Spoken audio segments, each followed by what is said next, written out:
Segundo ano do ensino médio. Agora eu quero ver como é que vocês estão encaixando todos esses sólidos geométricos.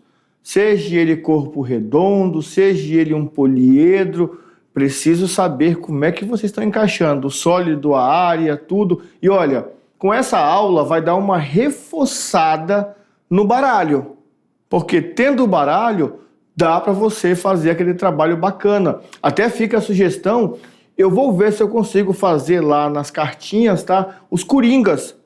Como que é o coringa? É o volume, a área, algumas equações que servem para prismas e para o corpo redondo, para o cilindro. Algumas que servem para poliedros e para não poliedros. Aí serve como coringa. De repente eu tenho uma carta coringa ali, eu consigo fechar o jogo melhor. Beleza?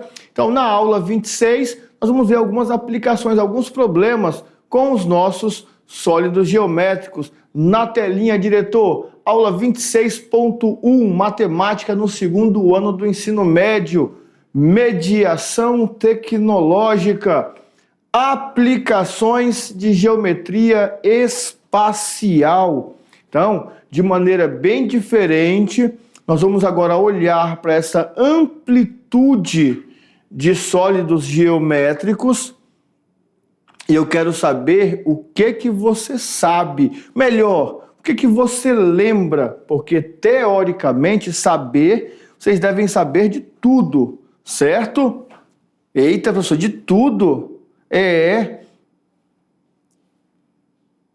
Vamos lá, então? Dou-lhe uma, dou-lhe duas, dou-lhe três. E a pergunta, na verdade, e o questionamento é: o que você sabe sobre geometria espacial? Vou melhorar. Cadê a canetinha? Não veio a canetinha. Deixa eu pegar aqui. Fica branca para riscar aqui por cima. Olha a pergunta. O que você lembra da geometria espacial? Primeira pergunta: qual imagem da que nós temos ali corresponde a um prisma? Qual dessas imagens corresponde ao prisma?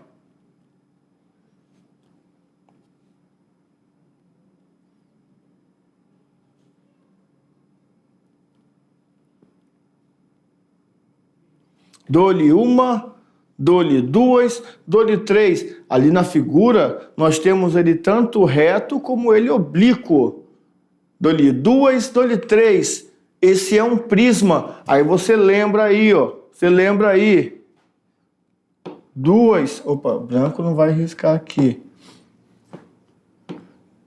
Duas bases paralelas e iguais. Lateral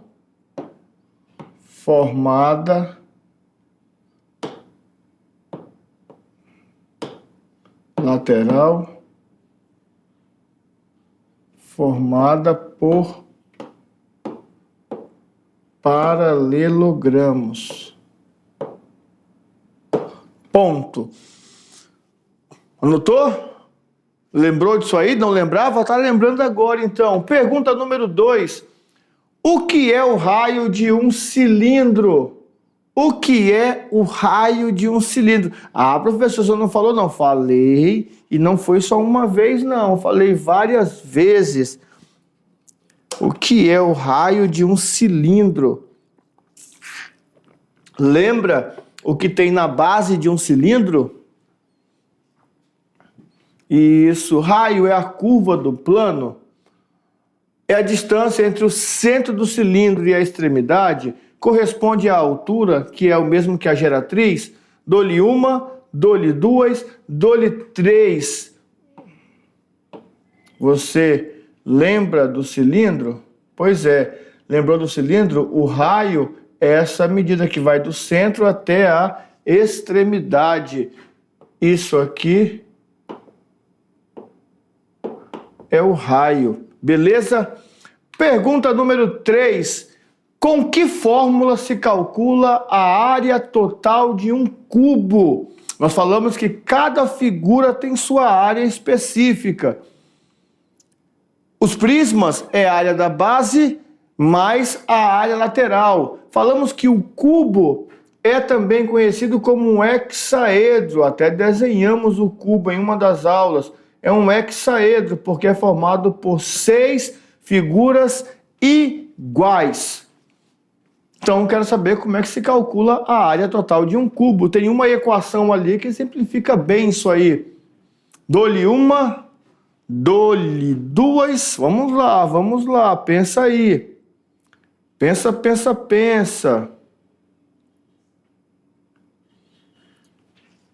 Conseguiu? Tem 6 figuras iguais aqui, ó.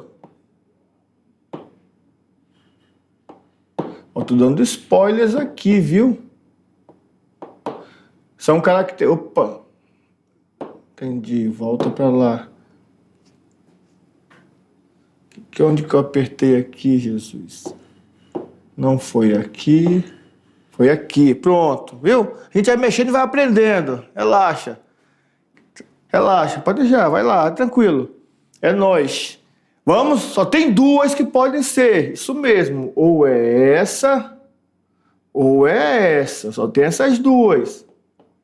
Qual delas é a resposta da nossa área total desse cubo, que também é conhecido como hexaedro?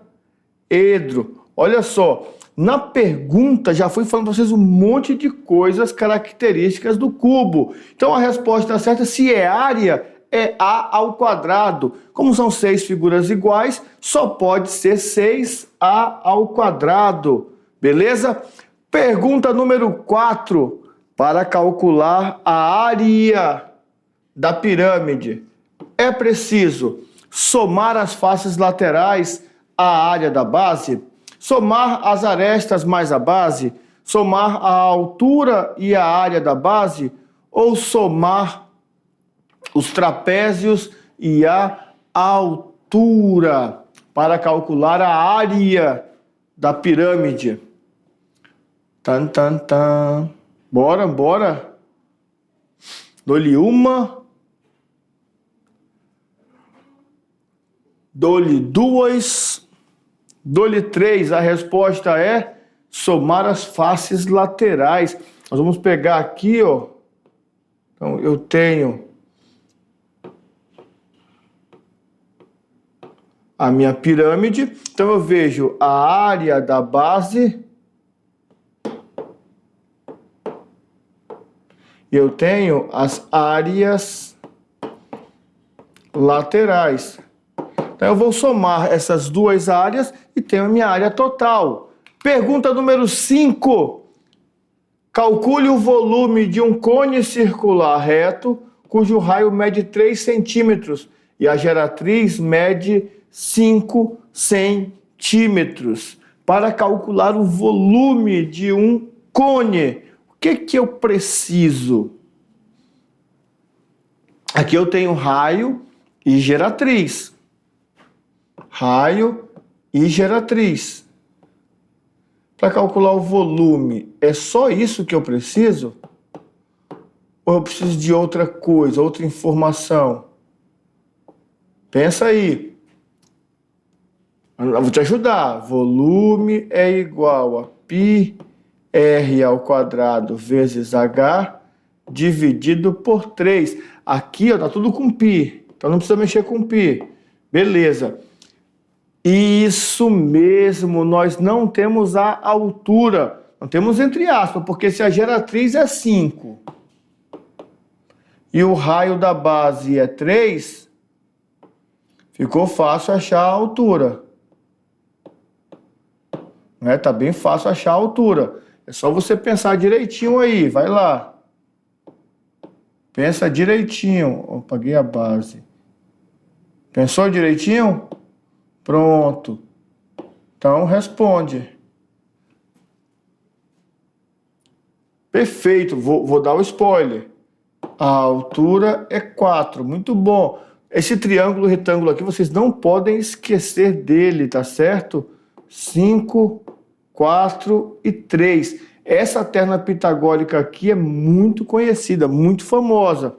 Agora já tem altura, já tem o raio. Pode mandar brasa. Dou-lhe uma, dou-lhe duas, dou-lhe três. O volume é 15 metros cúbicos. Vamos lá então? Volume é... O π eu não sei, deixa quieto. O raio é 3 ao quadrado. A altura é 4. Opa, a altura é 4. Opa, tem um detalhe aqui. Deixa eu voltar aqui. Tá errado aqui esse surgir. Vamos lá corrigir aqui, ó. Acabei de ver. Ainda bem que quem sabe faz ao vivo. Cadê a caneta aqui? Dividido por 3. Acabei de ver um equívoco aqui, ó. Que a altura é 3. A altura é 3. Não. Perdão. A altura é 4. Π vezes 3 ao quadrado. Dividido por 3. Posso multiplicar 9 vezes 4, 36. Dividir por 3, 12 π metros cúbicos. Então, muito cuidado aqui, tá? Não é essa a resposta é essa. Ainda bem que vocês fizeram certo. Aqui o surgir, né, apareceu errado. Não é 15, tá? Porque eu uso a geratriz na área, né? A área é πrg. O volume é πr ao quadrado vezes h. O h é 4. Muito bom. Então, tá fora esse surgir aqui. E vamos agora para as aplicações. Eu não sei se vocês olharam aí recentemente, nós lançamos no canal da Mediação Tecnológica, lá na plataforma, um vídeo falando para o Enem, Dicas Meditec, onde nós ressaltamos a importância e a usualidade dos silos. Silos, aquele reservatório para guardar grãos, tudo. Ali é uma aplicação da geometria espacial. Tem toda uma explicação prática de por que guardar em silos, né? Os grãos ficam mais acomodados, como não tem cantos, né? Eles ficam mais aconchegados ali, garantindo assim a durabilidade do grão naquele espaço reservado. Quanto menos espaço vazio entre eles, maior e melhor vai ser a durabilidade desse grão. Então, tudo isso é aplicação. Só que nós temos outras aplicações também. E agora vamos falar de algumas aqui. E aí, olha só, nas aplicações são áreas específicas, tá bom? Então, não vou falar com a mesma propriedade que eu falo da aula. Porque nós pesquisamos, nós anotamos, eu trouxe aqui para vocês, mas o meu campo profissional é matemática, beleza? Mas fica tranquilo que o que eu trouxe aqui, eu dei uma olhada, eu estudei para mostrar para vocês. Na telinha, diretor, a primeira aplicação que nós temos da geometria espacial, vamos lá, diretor, rapidinho, olha só. Engenharias de produção elétrica e engenharia mecânica. Todas elas nós usamos a geometria espacial para trabalhar ali, não é, os detalhes das figuras e a observação. Na geografia, nós vimos lá, não é, a questão da Terra, do planeta Terra, mas também tem outras funções.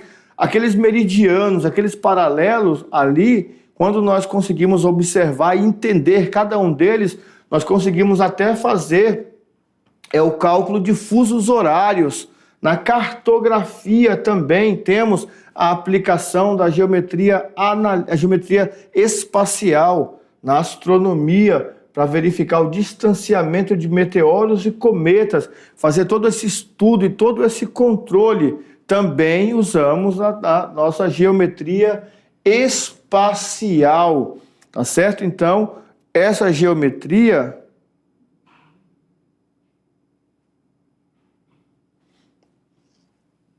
ela vai nos auxiliar nesses trabalhos todos. Olha só, começamos assim, ó. Observem aqui, né, uma planta, né? Na verdade aqui uma maquete, não é, de uma indústria. Tá olhando direitinho aí? Temos ali as torres, os prédios, temos ali os reservatórios, todos. Você conseguiu perceber que eles todos estão alinhados à geometria espacial? Se nós olharmos a fundo direitinho, olha só, cada um desses reservatórios tem na sua construção figuras geométricas. E olha, todos eles seguem padrões técnicos que precisam ser observados. Eu não posso fugir daquilo que é norma técnica. Caso contrário, eu tenho problema na hora da aprovação do projeto. Então, o cálculo tem que ser feito nos seus mínimos detalhes, inclusive até essa maquete, quando vai ser entregue para a construtora, precisa estar graduada do jeito correto, seguindo um padrão na escala da sua construção. Então, isso é geometria espacial. Tudo dentro do padrão, né, exigido. Beleza? Aqui, ó, você vê que as normas técnicas todas estão aqui nas indicações abaixo, as conexões, né, o extravasor, o dreno, a saída da luva, tudo isso dentro dos modelos, né? E aqui ele ainda fala assim, ó, as cotas em milímetros, ou seja, traz ainda as orientações. Então, quer dizer, esses valores aqui da maquete, todos estão em uma graduação especificada. E o que o Enem pode nos cobrar com relação a isso? Ele pode nos cobrar uma questão nesse formato aqui, ó. Para evitar que a comunidade de um certo local fique sem água, foi feito um estudo para verificar qual o consumo de água desta comunidade. Então, a prefeitura ou não sei o que fez lá a verificação, né, a companhia de água, e que resolveu criar um reservatório para evitar que falte água naquele local. Observou-se que a comunidade tem 45 pessoas, marca texto, 45 pessoas, e que cada uma consome em média 81 litros de água por dia. Será feito um acordo com a companhia de água do local e esta encaminhará caminhões-pipa para reabastecimento desse reservatório a cada 7 dias. Quando chega aqui, eu já tenho uma certeza. Eu preciso ter água suficiente para manter 45 pessoas que consomem 81 litros de água por dia durante 7 dias. Feito alguns estudos, verificou-se que o melhor formato para esse reservatório é o cilíndrico, pois vai ocupar menos espaço e vai ter uma capacidade maior. O espaço disponível para a construção desse reservatório suporta um cilindro de 18 metros de diâmetro. Então eu consigo fazer ali um diâmetro, um círculo que tem 18 metros de diâmetro. Aí vem a pergunta, qual deverá ser a altura deste reservatório? O ZIP igual a 3. Uma questão típica de Enem.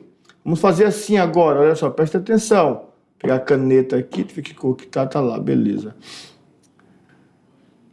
Vamos anotar. 45 pessoas, 81 litros por dia, 7 dias. Aqui eu vou conseguir descobrir qual a capacidade de água que eu vou precisar. Que tanto de água eu preciso? É só fazer 45 vezes 81 vezes 7. O consumo de água de cada pessoa, vezes a quantidade de dias que cada pessoa vai usar e o total de dias necessários. Vamos lá, 45 vezes 81 vezes 7, 25.515. 25.515 litros, ou volume de 25.515. Cadê borracha? 515 decímetros cúbicos. Como está em metros aqui, ó, né? Cadê? Está em metros aqui. Eu já vou transformar isso aqui para metros, tá? Volto aqui, vou transformar isso aqui para metros. Vai ficar, volume é igual a 25,515 metros cúbicos de água. Pronto, transformações feitas. Agora eu preciso saber o seguinte: a altura desse reservatório, o diâmetro é 18. Se o diâmetro é 18 metros, então o raio é a metade, 9 metros. Então eu venho aqui, ó, aqui, volume é igual a πr ao quadrado vezes h. Volume 25,515 é igual a, o π pediu para usar 3, o raio é 9 ao quadrado vezes h. 9 ao quadrado é igual a 81. 81 vezes 3, vamos lá, 81 vezes 3.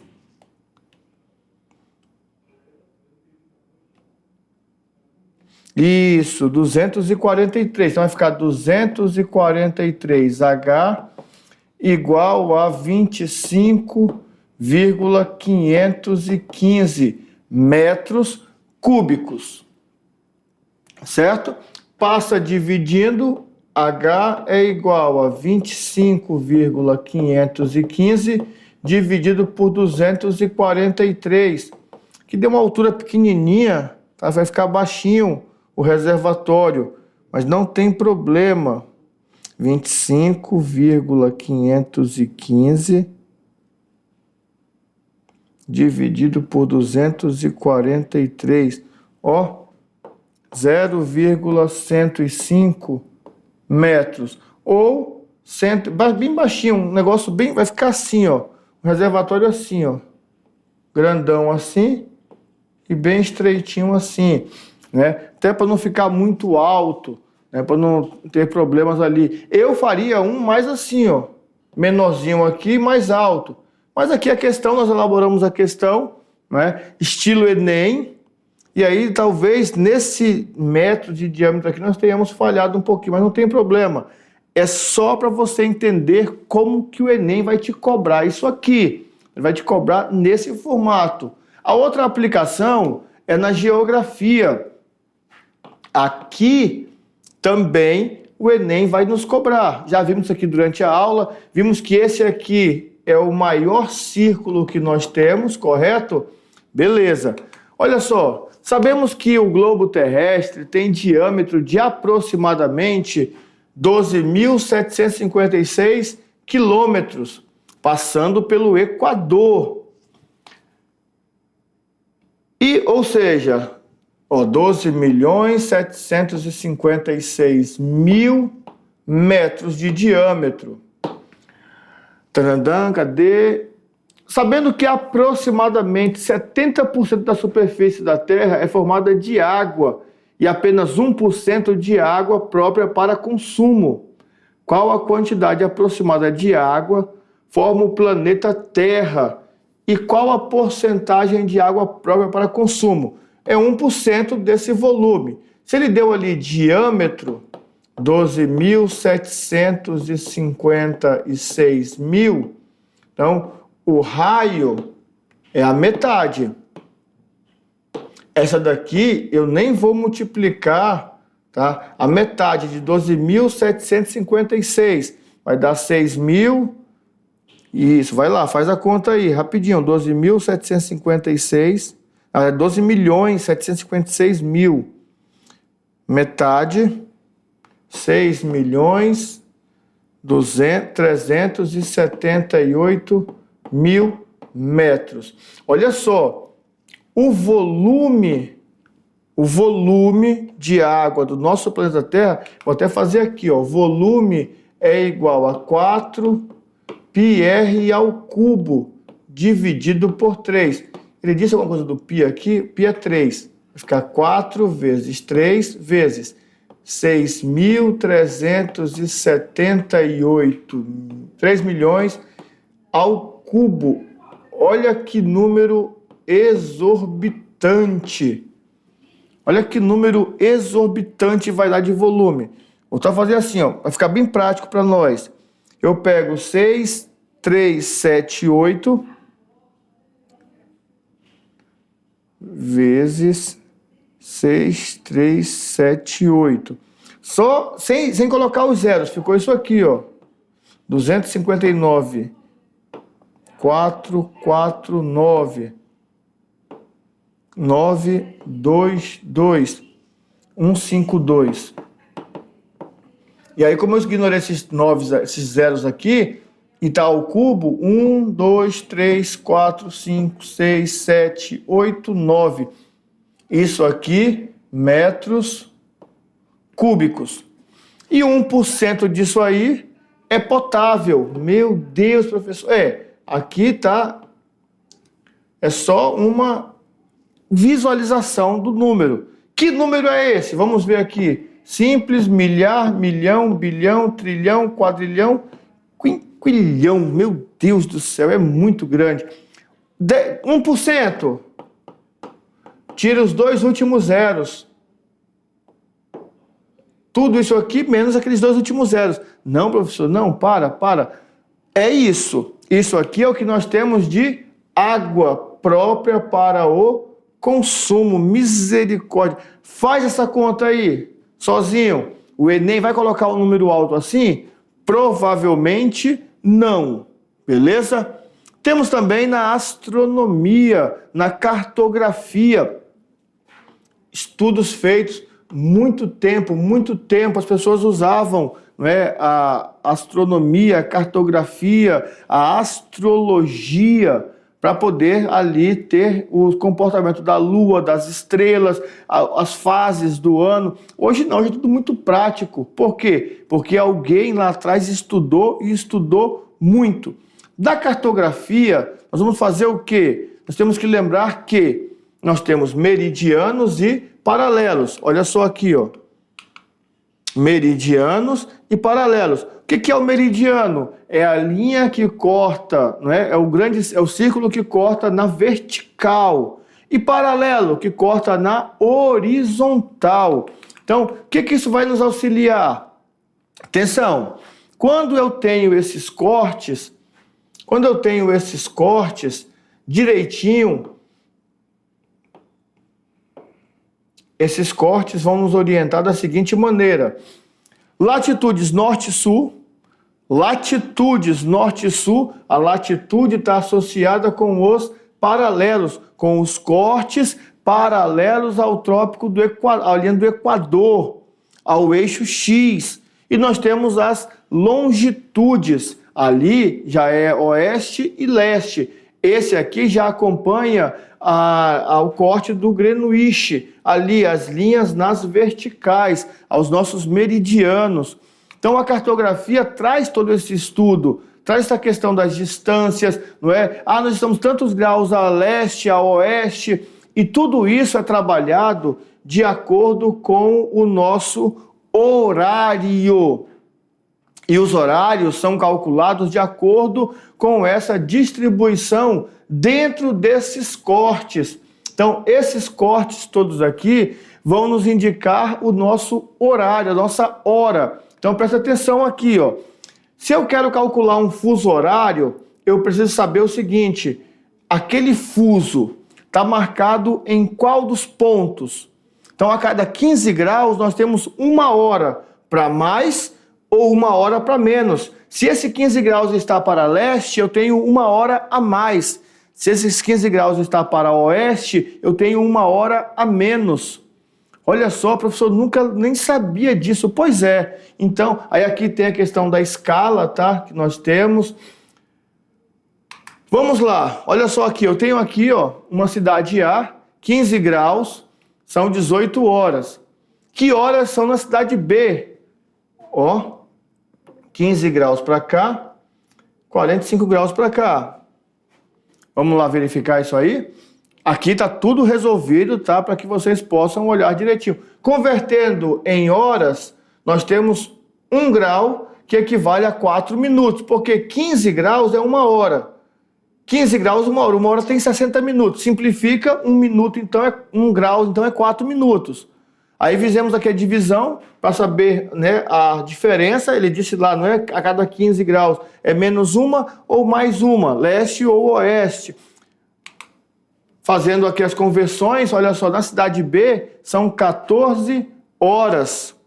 14 horas. Depois vocês deem uma olhada nisso aqui e terão isso aqui com mais propriedade nas aulas de geografia. Ou se alguém ficar curioso, pode ir lá, né, procurar uma videoaula para te orientar direitinho com relação a isso. O importante é você entender que 15 graus é 1 hora. Essa 1 hora, se for para leste, é positiva. Se for para oeste, é negativa. Então, para mais e para menos. Isso vai determinar o nosso fuso horário. Aqui, 18 horas. Como deu aqui, ó, menos 3 horas, né, para um e mais 1 hora para o outro, ó, mais menos 3, mais menos 1, então somei e diminuí. Então, perdeu 4 horas. Fuso horário de 4 horas a menos. Temos também outra aplicação aqui que eu falei para vocês, que é da astronomia, né? Guiar-se pela estrela. E aí, nesse aqui, nós temos um trabalho de matemática que é muito importante. Não sei se aí na cidade de vocês tem, mas nós temos um relógio chamado relógio de sol. O nosso aqui em Porto Velho, quando vocês vierem aqui nos visitar, vocês desçam ali até a Estrada de Ferro Madeira Mamoré, na beira do Rio Madeira. Vocês vão ver lá agora, inclusive agora eu vou até, né, questionar isso com, né, os nossos órgãos públicos. Eles penduraram uma bandeira no mastro. Eles acham que é um mastro para colocar bandeira. Não, aquilo lá é um mastro indicador do tempo, de acordo com a posição do Sol. E aí temos que entender que o Sol ele muda de posição de acordo com os meses do ano, né? Inclusive aqui na mediação nós temos umas árvores que dão sombra onde nós estacionamos o carro. Só que nesse período do ano agora, a sombra está deslocada. Por quê? Porque o Sol está meio deslocado de leste, oeste, norte, sul. Ele está meio por fora. Então a sombra vem meio que ao contrário. Então, e aquele relógio marca esse momento de variação do Sol durante todo o dia. Vai marcando a hora. Isso é um relógio de sol. Nós temos aqui, só que agora tem uma bandeira que fica lá, né? É até bonita a bandeira, mas fica ali na função que não é a função original do marco que nós temos. Então, no chão tem lá as marcações bonitinhas, né, com relação ao sol. E é muito fácil, porque é muito simples olhar o sol ao meio-dia, a pino. O sol está em cima. E no decorrer do dia a gente consegue se localizar por conta dessa variação do Sol. Lembrando que a cada movimento ali, dependendo do leste, oeste, norte e sul, 15 graus de movimento é 1 hora a mais ou a menos. Ah, está chegando perto de meio-dia. Ah, está voltando para meia-noite, está zerando o relógio. Olha só, entendeu? Para mais e para menos, 1, 2, 3, 4, 12 horas. Zerou. Aí vai começar de novo. Menos 1, menos 2, menos 3, até chegar no zero. Então, isso o relógio vai fazendo esse movimento todo. E isso vai gerando uma sombra no chão, que é feita por aquele mastro. Então, nós usamos o relógio de sol. E essas são as aplicações, as poucas, tem muito mais aplicação. Essas são algumas pouquinhas que eu trouxe para vocês. Vamos encerrar então com o nosso Brincando com os Números. Vamos lá, diretor. Brincando com os números. Olha a pergunta. O que a mãe da sogra, da esposa, do seu irmão, é minha? Mãe da sogra, da esposa, do seu irmão. Ela é o que para mim? É minha tia? É minha mãe? É minha irmã? Ou é minha avó? Tá com vocês. É bem confuso. Lê de novo aí. Lê sozinho. Tenta entender a leitura. Tenta entender. Primeiro passo é você tenta entender a leitura. Depois você traz a resposta no decorrer da atividade de sala. Beleza? Então, não saia daí que ainda tem revisão e atividade. Já voltamos com a próxima aula.